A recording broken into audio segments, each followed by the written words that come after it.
Le Tour de France des petites villes à visiter avec Xavier Louis. Bonjour à vous.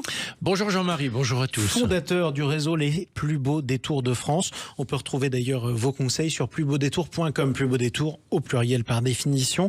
Alors en cette fin de semaine, on va s'intéresser aux quelques plus beaux détours qu'on pourrait qualifier de gourmands. Allez, on se fait plaisir.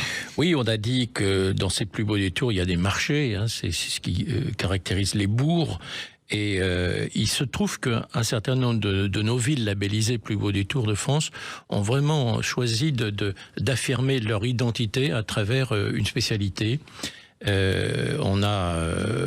y a d'ailleurs une association ce qu'on appelle les sites remarquables du goût, qui est une association donc ad hoc. Et l'un de nos plus beaux détours qui en fait partie, Domfront, dans l'Orne, a même été amené volontairement à changer son nom.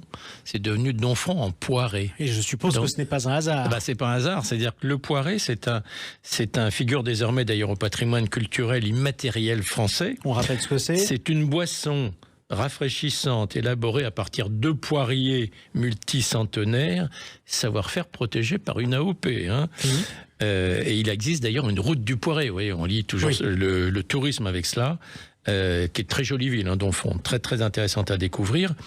Et d'ailleurs, j'allais dire un produit voisin en quelque sorte, c'est découvert, c'est le cidre. Évidemment. Le cidre, qui lui est à partir de pommes, vous l'avez compris, qui va alors on peut aller dans un autre plus beau détour qui s'y prête bien, c'est Ponto de Mer. On a eu l'occasion déjà de parler et de visiter la ferme cidricole du Pontet.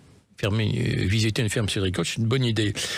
D'ailleurs, on peut aussi, alors plus original, moins connu, à Vals-les-Bains, dans l'Ardèche, il y a un truc très, très sympathique à découvrir, c'est une brasserie, donc de la bière, là, pour une bière à la châtaigne. J'adore ça, parce que c'est un peu sucré, c'est pas mal. Bière à la châtaigne, c'est une belle découverte à Vals-les-Bains.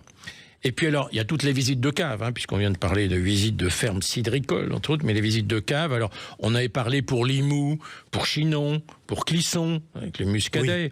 Ce qui est sympathique aussi, c'est d'aller à Châtillon-sur-Seine, et autour de Châtillon-sur-Seine, en Côte d'Or.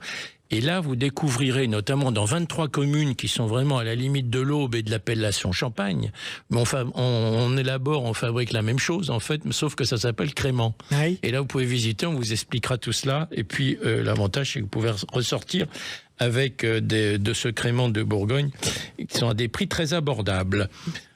J'imagine aussi que vous avez d'autres produits plus solides. Un petit peu plus solides, oui, on va faire dans le plus solide. Alors, on se lance dans le bizarre, comme on va rappeler quand même la ville de Louhans, en Saône-et-Loire, et la volaille de Brest, que c'est quand même une belle découverte d'aller déguster une très bonne volaille, de la vraie volaille. Et puis moi j'encourage d'ailleurs les villes à justement affirmer leur identité. Évidemment, culinaire. Parce que ce que j'appelle le patrimoine nominal, c'est-à-dire quand on évoque une ville, qu'on pense à un produit, c'est bien à la fois parce que ça rend fier les habitants et puis évidemment ça participe à l'attractivité touristique de la ville. Il y a un bon exemple comme ça, c'est la ville de Saint-Thierry-la-Perche, en Haute-Vienne. Alors, outre, c'est une capitale de la pomme golden.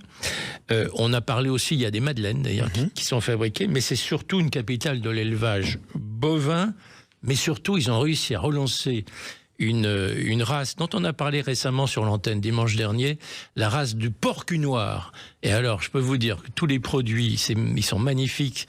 C'est une viande persillée, très appréciée des bonnes tables. Donc, Saint-Thierry-la-Perche en Haute-Vienne. Vous jetez donc votre dévolu sur le porc-noir. C'est bon à savoir. Merci beaucoup, Xavier Louis. Vos conseils sur plusbeaudétours.com, plus beaux détours au pluriel. Et dans votre guide, les 100 plus beaux détours de France, c'est publié par Michelin. Je vous dis à lundi. À lundi prochain.